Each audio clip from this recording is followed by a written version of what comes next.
आज से आरंभ हो रही योगी कथामृत सीरीज में आप सभी का हार्दिक स्वागत है। इस पुस्तक के माध्यम से हम जानने में सक्षम हो पाएंगे कि यह न केवल एक नितांत दैवीय ज्ञान है, न केवल एक गहरा मानवीय वेदांत है, अपितु मानव जाति को अपने को और अधिक समझने की सहायता प्रदान करने के लिए भी इस पुस्तक का निर्माण हुआ है। अपने श्रेष्ठतम रूप में यह आत्मकथा अत्यंत प्रभावशाली है। इस पुस्तक के माध्यम से हम ये समझने का प्रयास करेंगे कि यदि इस सृष्टि में कुछ अखंडनीय व स्थायी है तो वह है मनुष्य की मानसिक और आध्यात्मिक उपलब्धियों का होना, न कि उसकी सांसारिक उपलब्धियों का रहना। सांसारिक बाधाओं पर किस प्रकार से आंतरिक शक्ति के माध्यम से विजय प्राप्त की जा सकती है, यह पुस्तक हमें उस और पथ प्रदर्शक बनती है। आइए आरंभ करते हैं। पुस्तक का पहला भाग, मेरे माता पिता और मेरा बचपन, परम सत्य की खोज और उसके साथ जुड़ा गुरु शिष्य संबंध प्राचीन काल से ही भारतीय संस्कृति की विशेषता रही है। इस खोज के मेरे अपने मार्ग ने मुझे एक भगवत स्वरूप सिद्ध पुरुष के पास पहुंचा दिया, जिनका सुघड़ जीवन युग युगांतर का आदर्श बनने के लिए ही तरासा हुआ था। वे उन महान विभूतियों में से एक थे जो भारत का सच्चा वैभव रहे हैं। ऐसे सिद्धजनों ने ही हर पीढ़ी में अवतरित होकर अपने देश को प्राचीन मिस्र और बेबुलीन के समान दुर्गति को प्राप्त होने से बचाया है। मुझे याद आता है, मेरे शैशव काल में पिछले जन्म की घटनाओं की स्मृतियां मेरे स्मृति पटल पर उभर रही थी। तथापि ये स्मृतियां उन घटनाओं के घटित होने के क्रम के अनुसार नहीं थी।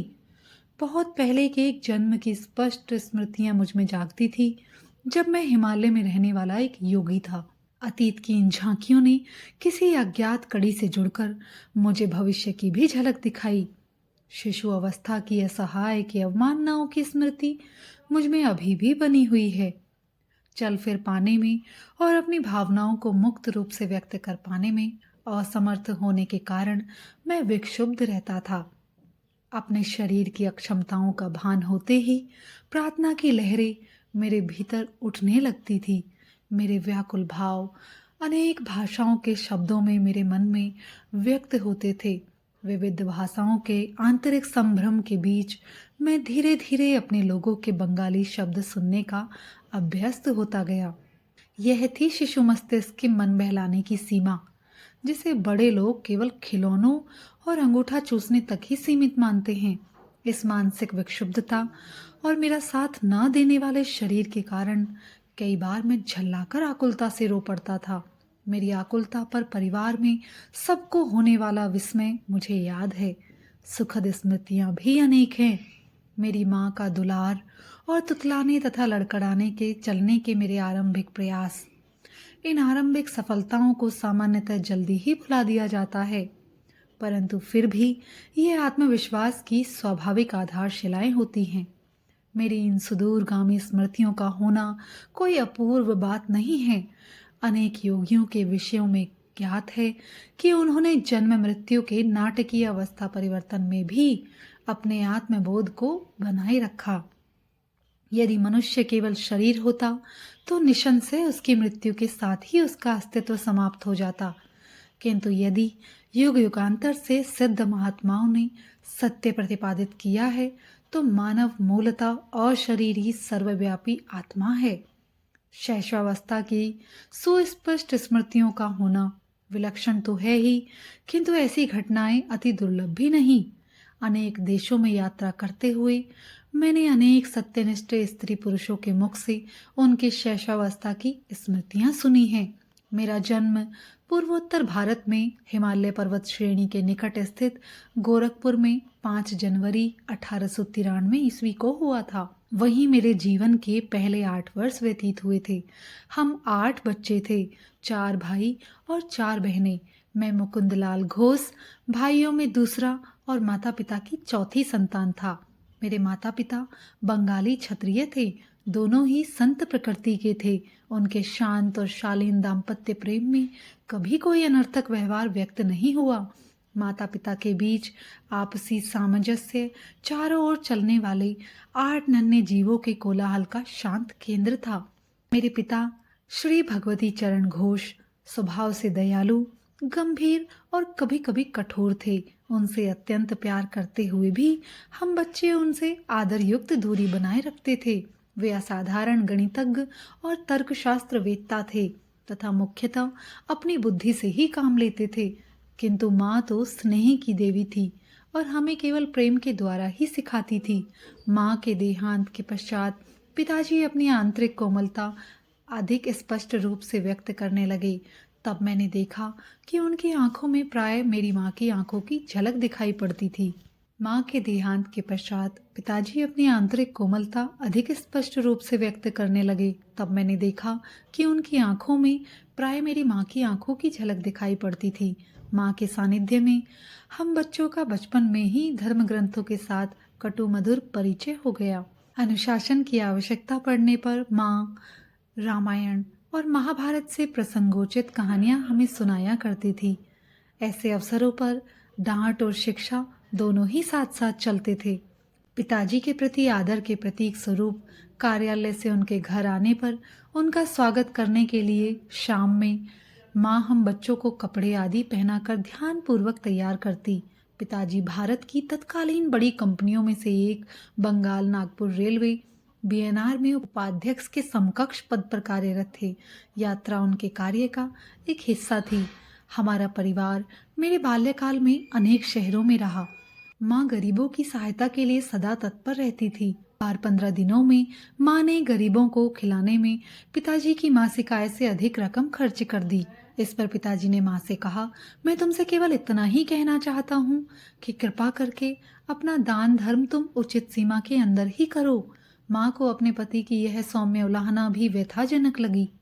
बच्चों को किसी प्रकार के मतभेद का कोई आभास दिए बिना माँ ने एक घोड़ा गाड़ी मंगवाई। नमस्कार, मैं अपने मायके जा रही हूँ। प्राचीन धमकी। हम लोग चकित होकर विलाप करने लगे। उसी समय संयोगवश हमारे मामा वहां आ गए। उन्होंने पिताजी के कान में फुसफुसाकर धीरे से कोई परामर्श दिया। संशय सदियों से चला आ रहा कोई उपाय। पिताजी के कुछ संधिजनक स्पष्टीकरण के बाद माँ ने खुशी खुशी घोड़ा गाड़ी लौटा दी। अपने माता पिता के बीच मेरे द्वारा देखे गए एकमात्र विवाद का इस प्रकार अंत हुआ। परंतु एक विशेष संवाद मुझे याद आता है। कृपया अभी अभी घर पर आई एक असहाय महिला को देने के लिए मुझे 10 रुपए दीजिए। माँ की मुस्कुराहट में मनाने की अपनी एक शक्ति थी। 10 किस लिए? 1 रुपया काफी है। पिताजी ने इसके साथ एक औचित्य समर्थन भी जोड़ दिया। जब मेरे पिताजी और दादा दादी की अचानक मृत्यु हो गई, तब मैंने गरीबी को पहली बार अनुभव किया। मीलों चलकर स्कूल जाने से पहले मेरा नाश्ता होता था, केवल एक छोटा केला। कॉलेज पहुंचने तक मेरी अवस्था इतनी बुरी हो गई कि मैंने एक धनी न्यायाधीश से मासिक 1 रुपए की सहायता के लिए प्रार्थना की। उसने यह कहते हुए मना कर दिया कि 1 रुपया भी मूल्यवान होता है। उस 1 रुपये के मना किए जाने की आपको कितनी कड़वी याद है। माँ के हृदय से तत्काल तर्क उभरा, क्या आप चाहते हैं कि यह महिला भी आपके द्वारा इन 10 रुपयों को मना किए जाने की वैसी ही दुखद स्मृति अपने मन में रखे जिनकी उसे तीव्र आवश्यकता है? तुम जीती। पराभूत पति की सनातन भाव भंगिमा के साथ पिताजी ने अपना बटुआ खोला और कहा, यह लो 10 रुपए का नोट। उस महिला को यह मेरी शुभकामनाओं सहित दे दो। किसी भी नए प्रस्ताव पर पहले नहीं कह देना पिताजी का स्वभाव था। इतनी सहजता से माँ की सहानुभूति जगाने वाली उस अपरिचिता के प्रति पिताजी का रवैया उनके स्वभावगत सतर्कता का एक उदाहरण था। तत्क्षण कोई बात स्वीकार कर लेने में अनिच्छा वस्तुतः सोच विचार के बाद निर्णय के सिद्धांत का पालन मात्र है। मैंने सदा ही देखा कि पिताजी उचित और संतुलित निर्णय लेते थे। यदि मैं अपने अनेकानेक अनुरोधों के पक्ष में 1-2 अच्छे तर्क प्रस्तुत कर देता तो वे सदा ही मेरी इच्छा पूरी कर देते, चाहे वह इच्छा छुट्टियों में भ्रमण यात्रा की हो या नई मोटरसाइकिल की। अपने बच्चों के बाल्यकाल में पिताजी अनुशासन में उनके साथ दृढ़ता बरतते थे, परंतु स्वयं किसी वैरागी की तरह सरल सात्विक जीवन व्यतीत करते थे। उदाहरणार्थ, वे कभी थिएटर नहीं गए, बल्कि विभिन्न आध्यात्मिक साधनाओं में और भगवत गीता पढ़ने में ही उन्हें आनंद आता था। उन्होंने सारे सुखोपभोगों का त्याग कर दिया था, यहाँ तक कि वे जूतों की एक जोड़ी का भी तब तक प्रयोग करते थे जब तक कि वह बिल्कुल ही प्रयोग न करने योग्य हो जाए। मोटर कारें साधारण चलन में आ जाने के बाद उनके बेटों ने कारें खरीद ली, परंतु पिताजी प्रतिदिन अपने ऑफिस जाने के लिए ट्रॉम गाड़ी की सवारी में ही संतुष्ट रहे। सत्ता या वर्चस्व प्राप्त करने के लिए धन संचय करने में पिताजी को कोई रुचि नहीं थी। कोलकाता अर्बन बैंक का गठन करने के बाद स्वयं अपने लोभ के लिए उसके शेयर रखने से उन्होंने इनकार कर दिया। उनकी इच्छा तो अपने अतिरिक्त समय में केवल अपने नागरिक कर्तव्यों का निर्वाह करने की थी। पिताजी के पेंशन लेकर सेवानिवृत्त होने के कई वर्षों बाद बंगाल नागपुर रेलवे के बही खातों की जांच करने के लिए इंग्लैंड से एक अकाउंटेंट महोदय भारत आए। जिसमें जांच अधिकारी ने देखा कि पिताजी ने उचित समय पर अदा न किए गए किसी बोनस के लिए कभी कोई आवेदन नहीं किया था। उन्होंने कंपनी को बताया, इन्होंने अकेले 3 आदमियों के बराबर काम किया है। पिछली क्षतिपूर्ति स्वरूप इनका 1,25,000 रुपया कंपनी से निकलता है। कंपनी के कोषाध्यक्ष ने उक्त रकम का चेक पिताजी को भेज दिया, पर मेरे पिताजी ने इस घटना को इतना नगण्य माना कि वे परिवार को इसकी सूचना देना भी भूल गए। बहुत बाद में मेरे सबसे छोटे भाई विष्णु ने बैंक द्वारा दिए गए विवरण में इतनी बड़ी धनराशि जमा देखकर पिताजी से इसके बारे में पूछा था। भौतिक लाभ में इतना उल्लासित क्यों हो? पिताजी ने कहा, संभाव को जिसने अपना लक्ष्य बना लिया हो वह न तो किसी लाभ से उल्लासित होता है, न ही किसी हानि से दुखी। वह जानता है कि मनुष्य संसार में खाली हाथ आता है और खाली हाथ ही जाता है। अपने वैवाहिक जीवन में पदार्पण करने के शीघ्र बाद ही मेरे माता पिता एक महान गुरु बनारस के लाहिड़ी महाशय के शिष्य हो गए। इस संपर्क से पिताजी के पहले से ही विरक्त स्वभाव को और बल मिला। माँ ने एक बार मेरी सबसे बड़ी बहन रोमा को एक उल्लेखनीय बात बताई। तुम्हारे पिताजी और मैं संतान प्राप्ति के लिए वर्ष में मात्र एक बार पति पत्नी के रूप में साथ में सोते हैं। पिताजी लाहिड़ी महाशय से अविनाश बाबू के माध्यम से मिले थे। अविनाश बाबू बंगाल नागपुर रेलवे के एक कर्मचारी थे। गोरखपुर में मेरे बचपन में अविनाश बाबू मुझे अनेक भारतीय संतों की मन को तल्लीन कर देने वाली कहानियां सुनाया करते थे। वे सदा अपने गुरु की श्रेष्ठतर महिमा के विषय में श्रद्धापूर्वक कुछ न कुछ कहकर ही अपनी कहानी समाप्त करते थे। तुमने कभी सुना है किन असाधारण परिस्थितियों में तुम्हारे पिताजी लाहिड़ी महाशय के शिष्य बने थे? गर्मियों के मौसम में एक अलसाए दिन मैं और अविनाश बाबू मेरे घर के अहाते में बैठे थे। तब उन्होंने मेरी उत्सुकता जगाने वाला यह प्रश्न मुझसे किया। मैंने आशा भरी मुस्कुराहट के साथ ना में सिर हिलाया। तुम्हारे जन्म से कई वर्ष पहले मैंने अपने वरिष्ठ अधिकारी अर्थात तुम्हारे पिताजी से अपने गुरु का दर्शन करने बनारस जाने के लिए 1 सप्ताह की छुट्टी देने की याचना की, पर तुम्हारे पिताजी ने मेरी इच्छा का उपहास किया। उन्होंने कहा, क्या तुम धार्मिक कट्टरवादी बनना चाहते हो? यदि जीवन में आगे बढ़ना चाहते हो तो अपने काम पर ध्यान दो। झाड़ियों में से गुजरती एक पगडंडी से उस दिन उदास मन लिए मैं घर जा रहा था कि पालकी पर सवार तुम्हारे पिताजी से मेरी मुलाकात हो गई। उन्होंने पालकी और नौकरों को विदा कर दिया और मेरे साथ चलने लगे। मुझे सांत्वना देने के लिए वे सांसारिक सफलता के लिए प्रयास करने के लाभ मुझे समझाने लगे, पर मैं उनकी बातें बेमन होकर सुन रहा था। मेरा हृदय बार बार यही पुकार रहा था, लाहिड़ी महाशय, मैं आपके दर्शन के बिना जी नहीं सकता। हम लोग चलते चलते एक सुनसान मैदान के किनारे पहुंच गए, जहां सांध्यकालीन सूर्य की किरणें लहराती ऊंची जंगली घास पर चमक रही थी। हम लोग उस मनोरम दृश्य को देखने के लिए रुक गए। वहां उस मैदान में हमसे कुछ ही गज की दूरी पर मेरे महान गुरु अकस्मात प्रकट हो गए। उनका स्वर वातावरण में गूंज उठा, भगवती, तुम अपने कर्मचारी के प्रति अत्यंत कठोर हो। इसके साथ ही वे जिस रहस्यमयी ढंग से प्रकट हुए थे उसी रहस्यमयी ढंग से अंतर्धान भी हो गए। मैं जमीन पर घुटने टेक कर लाहिड़ी महाशय पुकार रहा था। कुछ क्षणों के लिए तुम्हारे पिताजी स्तंभित हो गए। अविनाश, मैं न केवल तुम्हें छुट्टी दे रहा हूँ बल्कि वाराणसी जाने के लिए मैं स्वयं भी छुट्टी ले रहा हूँ। तुम्हारी सहायता करने के लिए जब चाहे अपनी इच्छा के अनुसार प्रकट होने की शक्ति रखने वाले इन महान लाहिड़ी महाशय के दर्शन मुझे करने ही होंगे। मैं अपनी पत्नी को भी साथ लूंगा और इन महान गुरु से प्रार्थना करूंगा कि वे हमें अपने आध्यात्मिक पथ में दीक्षित करें। क्या तुम हम दोनों को उनके पास ले चलोगे? अवश्य। अपनी प्रार्थना के इस चमत्कारपूर्ण उत्तर को पाकर और घटनाओं के इतने शीघ्र अनुकूल मोड़ लेने पर मेरा मन आनंद से गदगद हो उठा था। अगले दिन शाम को तुम्हारे माता पिता और मैं रेलगाड़ी से वाराणसी के लिए चल पड़े। अगले दिन हम लोग वहां पहुंचे तो कुछ दूर तक घोड़ा गाड़ी से गए और फिर तंगलियों में से चलते हुए मेरे गुरु के घर पहुंचे। उनका घर आसानी से दिखाई नहीं पड़ता था। उनकी छोटी सी बैठक में प्रवेश करने पर वहां हमेशा की तरह पद्मासन में बैठे हुए गुरुदेव को हमने प्रणाम किया।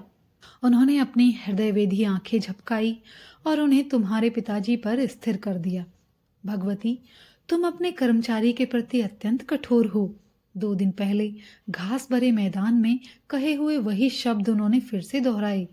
फिर उन्होंने आगे कहा, मुझे खुशी है कि तुमने अविनाश को आने की अनुमति दी और साथ में तुम भी अपनी पत्नी को साथ लेकर यहाँ आ गए। तुम्हारे माता पिता को अत्यंत आनंद हुआ कि गुरुदेव ने उन्हें क्रियायोग की दीक्षा दी। उस पवित्र दर्शन के अविस्मरणीय दिन से ही तुम्हारे पिताजी और मैं गुरु भाई के रिश्ते से घनिष्ठ मित्र रहे हैं। लाहिड़ी महाशय ने तुम्हारे जन्म में विशेष रुचि दिखाई थी। तुम्हारा जीवन निश्चय ही स्वयं उनके जीवन के साथ जुड़ा रहेगा। गुरुदेव का आशीर्वाद कभी निष्फल नहीं होता। मेरे जन्म के थोड़े ही दिन बाद लाहिड़ी महाशय ने इस जगत से प्रस्थान कर लिया। पिताजी का जहाँ जहाँ भी स्थानांतरण होता था वहाँ वहाँ लाहिड़ी महाशय की एक सुंदर अलंकृत फ्रेम में सजी हुई फोटो हमारे पूजा घर में देवताओं के चित्रों और मूर्तियों के साथ विराजमान रहती थी। लगभग रोज ही सुबह और शाम को माँ और मैं उस पूजा वेदी के सामने ध्यान लगाकर बैठते थे और चंदन सिक्त पुष्प अर्पण करते थे। धूप और गुगुल के साथ साथ अपनी संयुक्ति भक्ति द्वारा हम उस ईश्वरत्व की पूजा करते थे जो लाहिड़ी महाशय में पूर्णतः अभिव्यक्त हुआ था। उनकी उस फोटो का मेरे जीवन पर जबरदस्त प्रभाव पड़ा। जैसे जैसे मैं बड़ा होता गया वैसे वैसे मेरे मन में उस महान गुरु का विचार अधिक दृढ़ होता गया। ध्यान में प्राय मैं देखता कि उनकी छवि उस छोटे से फ्रेम से बाहर आ गई है और जीवित रूप धारण कर मेरे सामने बैठ गई है।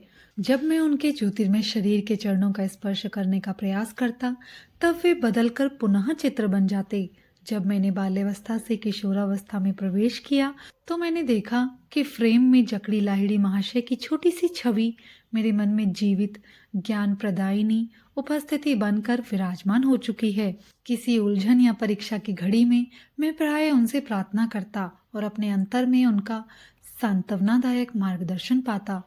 पहले पहले तो मुझे दुख होता था कि वे शारीरिक रूप में जीवित नहीं थे, किंतु जैसे जैसे मुझे उनकी गुप्त सर्वव्यापकता का पता चलता गया वैसे वैसे मेरा दुख कम होता गया। अपने उन शिष्यों को जो उनके दर्शन के लिए अति लालायित रहते थे वे प्राय लिखा करते थे, जब मैं सदा तुम्हारे कूटस्थ दिव्य दृष्टि की पहुंच में हूँ तो मेरे अस्थि मांस को देखने के लिए आने की क्या आवश्यकता है। लगभग 8 वर्ष की आयु में मुझे लाहिड़ी महाशय की फोटो के माध्यम से चमत्कारी स्वास्थ्य लाभ का आशीर्वाद प्राप्त हुआ। इस अनुभव ने मेरे प्रेम को और भी अधिक उत्कट कर दिया। जब मैं बंगाल के इच्छापुर में अपने पारिवारिक घर में रह रहा था तब मुझे हैजा हो गया। मेरे बचने की कोई आशा नहीं रही। डॉक्टर कुछ भी नहीं कर पा रहे थे। बिस्तर के पास बैठी माँ ने भाव विहलता के अतिरेक के साथ मेरे सिर के ऊपर टंगी लाहिड़ी महाशय की फोटो की ओर देखने का मुझे इशारा किया। उन्हें मन ही मन प्रणाम करो। वे जानती थी कि प्रणाम करने के लिए हाथ उठाने की शक्ति मुझ में नहीं बची है। यदि तुम सचमुच अपनी भक्ति प्रकट करोगे और अपने अंतर में उनका चरण स्पर्श करोगे तो तुम्हें जीवन दान मिल जाएगा। मैंने उनकी फोटो की ओर देखा तो वहां आंखें चौंधियाने वाला प्रखर प्रकाश दिखाई पड़ा जिसने मेरे शरीर और पूरे कमरे को अपने में समा लिया।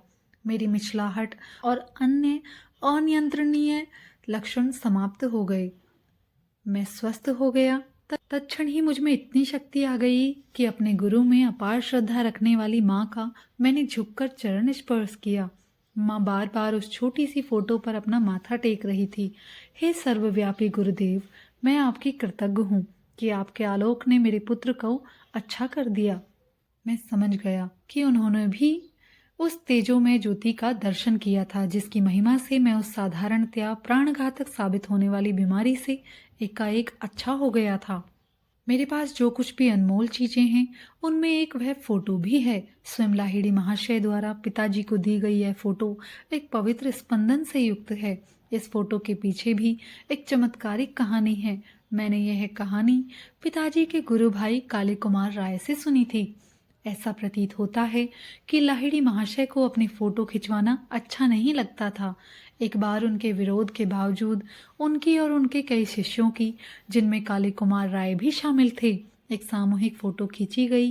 पर उस समय फोटोग्राफर के आश्चर्य की सीमा न रही जब उसने देखा कि उस फोटो में सब शिष्यों के चित्र तो एकदम स्पष्ट दिखाई दे रहे थे, परंतु बीच में, जहां उसने लाहिड़ी महाशय का चित्र होने की सार्थक आशा की थी, कोई आकृति नहीं थी।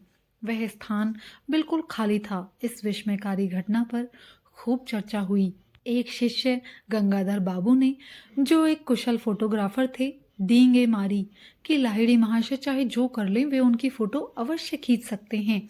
अगले दिन प्रातःकाल जब गुरुदेव लकड़ी की बेंच पर पद्मासन में बैठे थे और उनके पीछे एक कपड़े का पर्दा भी लगा दिया गया था, तब गंगाधर बाबू अपने साज सामान के साथ वहां पहुंच गए। सफलता के लिए सारी सावधानियां बरतते हुए उन्होंने उत्कंठा पूर्वक 12 फोटो खींची, किंतु शीघ्र ही उन्हें दिखाई पड़ा कि हर प्लेट पर लकड़ी की बेंच और पर्दे का चित्र तो स्पष्ट है, पर गुरुदेव की आकृति का पुनः कहीं पता नहीं। गंगाधर बाबू का अभिमान चूर चूर हो गया। अश्रु बहाते हुए वे दौड़े दौड़े लाहिड़ी महाशय के पास पहुंचे। कई घंटों के बाद लाहिड़ी महाशय ने इस सारगर्भित वाक्य के साथ अपना मौन तोड़ा, मैं ब्रह्म हूँ। क्या तुम्हारा कैमरा सर्वव्यापी अगोचर का चित्र खींच सकता है? गंगाधर बाबू ने कहा, मैं देख रहा हूं कि नहीं खींच सकता, परंतु हे सर्वज्ञ गुरुदेव, आपके देह मंदिर की एक फोटो प्राप्त करने की बहुत इच्छा है। मेरी दृष्टि संकुचित रही है। आज तक मैं यह नहीं समझ पाया था कि आप में ब्रह्म पूर्ण रूप से वास करता है। फिर कल सुबह आओ, मैं तुम्हारे कैमरे के सामने बैठकर फोटो खिंचवा लूंगा। पुनः फोटोग्राफर ने अपना कैमरा फोकस किया। इस बार अगोचर रहस्यमयता के आवरण से रहित उस पवित्र महापुरुष की आकृति प्लेट पर स्पष्ट रूप से उभर आई। गुरुदेव ने इसके बाद कभी अपनी कोई फोटो नहीं खिंचवाई, कम से कम मैंने नहीं देखी। वही फोटो इस पुस्तक में छपी है। सांचे में ढली लाहिड़ी महाशय की मुखाकृति से कुछ पता नहीं चल पाता कि वे किस कुल वंश के थे। उनकी रहस्यमय मुस्कान में ईश्वर साक्षात्कार के आनंद की कुछ कुछ झलक दिखाई देती है। बाह्य जगत में नाम मात्र की रुचि का संकेत देती उनकी अधोन्मिलित आंखें आंतरिक परमानंद का संकेत करती हुई आधी बंद भी हैं। इस जगत के क्षुद्र प्रलोभनों से अलिप्त वे आध्यात्मिक सहायता के लिए अपने पास आने वाले जिज्ञासुओं की आध्यात्मिक समस्याओं के प्रति सतत पूर्ण जागरूक रहते थे। गुरुदेव के चित्र की महिमा से स्वास्थ्य लाभ करने के थोड़े दिन बाद मुझे एक प्रभावकारी दिव्य दर्शन हुआ। एक दिन प्रातः अपने बिछौने पर बैठा मैं एक गहन दिवा स्वप्न में डूब गया। बंद आंखों के अंधकार के पीछे क्या है, यह अनुसंधानात्मक विचार बड़े वेग से मेरे मन में उभर आया। तत्क्षण ही मेरी अंतर्दृष्टि के सामने प्रखर प्रकाश कौंध गया। मेरे ललाट में विस्तीर्ण दीप्तिमान पट पर पर्वत गुफाओं में ध्यानस्थ बैठे संतों की आकृतियां छोटे छोटे चलचित्रों की भांति प्रकट होने लगी। आप लोग कौन हैं? मैंने उच्च स्वर में पूछा। हम हिमालय के योगी हैं। इस दिव्य उत्तर का आनंद वर्णनातीत था। मेरा हृदय पुलकित हो उठा। मैं भी हिमालय में आकर आपके जैसा बनना चाहता हूँ। दृश्य अंतर्धान हो गया, परंतु रजत किरणें मंडलाकार में अनंत की ओर विस्तृत होती गई। यह अद्भुत आलोक क्या है? मैं ईश्वर हूँ, मैं प्रकाश हूँ। यह ध्वनि बादलों की सौम्य बुदबुदाहट जैसी थी। मैं आपके साथ एकाकार होना चाहता हूँ। यद्यपि वह ऐश्वर्य आनंद क्रमशः क्षीण होता गया, पर उससे मैं ब्रह्म की स्थायी खोज की विरासत प्राप्त करने में सफल हुआ। ईश्वर शाश्वत नित्य नवीन आनंद है। यह स्मृति मेरे हृदय पटल पर इस अनुभव के बाद लंबे समय तक बनी रही। बचपन की एक अन्य स्मृति असाधारण है और उल्लेखनीय भी है, क्योंकि उसका चिन्ह आज भी मेरे हाथ पर है। एक दिन प्रातः समय मैं और मेरी बड़ी बहन उमा अपने गोरखपुर के घर के अहाते में नीम के पेड़ के नीचे बैठे थे। आसपास के तोतों को नीम के पके फल खाते मैं निहार रहा था और बीच में जो समय मिलता उसमें उमा दीदी मुझे बंगाली की पहली पुस्तक पढ़ने में मदद कर रही थी। उमा दीदी ने अपने पैर पर फोड़ा होने की बात बताई और वह उस पर लगाने के लिए मरहम की एक डिबिया ले आई। मैंने उसमें से थोड़ा मरहम लेकर अपने हाथ पर लगा लिया। तुम निरोग हाथ पर मरहम क्यों लगा रहे हो? बात ऐसी है दीदी, मुझे लग रहा है कि कल मुझे यहाँ फोड़ा होने वाला है। चल झूठा कहीं का। दीदी, जब तक तुम कल सुबह क्या होता है यह देख नहीं लेती तब तक तुम मुझे झूठा नहीं कह सकती। मुझे क्रोध आ गया। उमा पर उसका कोई असर नहीं पड़ा और उसने 3 बार अपने व्यंग्य को दोहराया। एक दृढ़ निश्चय मेरी आवाज में ध्वनित होने लगा जब मैंने धीरे धीरे कहना शुरू किया। मैं अपनी इच्छा शक्ति के बल के साथ कहता हूँ कि कल मेरे हाथ पर इसी जगह एक काफी बड़ा फोड़ा निकल आएगा और तुम्हारा फोड़ा सूजकर 2 गुना हो जाएगा। सुबह मेरे हाथ पर एक बहुत बड़ा फोड़ा निकल आया और उमा का फोड़ा आकार 2 गुना हो गया। मेरी बहन चीखती हुई माँ के पास भागी। माँ, मुकुंद जादू टोना करना सीख गया है। माँ ने गंभीर होकर मुझसे कहा कि हानि करने के लिए मैं शब्द शक्ति का प्रयोग कभी न करूं। मैंने माँ का वह उपदेश सदा ही याद रखा है और उसका पालन भी किया। मेरे फोड़े का इलाज चीरे से हुआ। डॉक्टर के चीरे से बना चिन्ह आज भी विद्यमान है। मेरे दाहिने हाथ पर मनुष्य के शब्द की शक्ति का नित्य स्मरण दिलाता हुआ यह चिन्ह स्मारक के रूप में विद्यमान है। गहरी एकाग्रता के साथ उमा को कहे गए उन साधारण एवं प्रकटतः हानि रहित प्रतीत होने वाले शब्दों में बम के सदृश विस्फोट कर निश्चित परिणाम उत्पन्न करने की, यद्यपि परिणाम हानिकर थे, पर्याप्त शक्ति निहित थी। बाद में मेरी समझ में आया कि किसी के जीवन को संकट से बचाने के लिए वाणी की विस्फोटक स्पंदन शक्ति का सदुपयोग किया जा सकता है और इस प्रकार बिना चिन्ह या कष्ट रहित शल्य चिकित्सा की जा सकती है। हमारा परिवार पंजाब के लाहौर शहर में स्थानांतरित हुआ। वहां मैंने देवी काली के रूप में जगन माता का एक चित्र प्राप्त किया। हमारे घर की बालकनी में इस चित्र का अनौपचारिक मंदिर बना। मेरे मन में अनायास ही यह निश्चित विश्वास पैदा हो गया था कि उस पवित्र स्थान पर की गई मेरी किसी भी प्रार्थना को पूर्ति का ताज पहना दिया जाएगा। एक दिन वहां उमा के साथ खड़ा होकर मैं 2 लड़कों को 2 घरों की छतों पर पतंग उड़ाते देख रहा था। इन दोनों घरों और हमारे घर के बीच एक बहुत ही संकरी गली थी। तुम आज इतने चुप क्यों हो? उमा ने खेल खेल में मुझे धक्का देकर पूछा। मैं यह सोच रहा हूँ कि कितनी अद्भुत बात है कि मैं जो भी मांगता हूँ जगन माता मुझे दे देती है। मैं समझती हूँ वह तुम्हें वे दोनों पतंगे भी दे देंगी। मेरी बहन उपहास की हंसी हंसते हुए बोली। क्यों नहीं? मैंने उन पतंगों को पाने के लिए मौन प्रार्थना शुरू कर दी। भारत में धागों पर मांझा, गोंद और शीशे का चूर्ण लगाकर पतंगों का खेल खेला जाता है। प्रत्येक पतंग उड़ाने वाला अपने प्रतिद्वंदी की पतंग काटने का प्रयास करता है। कटी हुई पतंग छतों के ऊपर से जाती है, तब उसे पकड़ने में बड़ा मजा आता है। गली के उस पार पतंग उड़ाने वालों ने अपना खेल शुरू कर दिया। एक धागा कट गया, तत्क्षण ही में पतंग मेरी दिशा में लपकी। अचानक हवा बंद हो जाने के कारण वह पतंग एक क्षण के लिए स्थिर हो गई और इसी बीच उसका धागा सामने वाले घर के ऊपर उगे नागफनी के एक पौधे में उलझ गया। मेरे पकड़ने के लिए एक पूरा फंदा बन गया। मैंने यह पुरस्कार उमा को सौंप दिया। यह तो केवल एक असाधारण संयोग था, न कि तुम्हारी प्रार्थना का उत्तर। यदि वह दूसरी पतंग भी तुम्हारे पास आ जाए तो मैं मानूंगी। दीदी की काली आंखों से उनके शब्दों की अपेक्षा कहीं अधिक विस्मय प्रकट हो रहा था। मैंने तीव्रता से अपनी प्रार्थनाएं जारी रखी। उस दूसरे पतंग उड़ाने वाले के जोर से झटका मारने के कारण उसका धागा भी टूट गया। हवा में नाचती हुई पतंग मेरी ओर आने लगी। मेरे सहायक नागफनी के पौधे ने फिर से धागे को उलझाकर आवश्यक फंदा बना दिया ताकि मैं उसे पकड़ सकूं।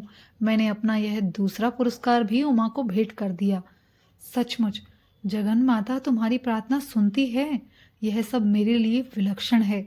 दीदी भयभीत मृग शावक की भांति भाग गई।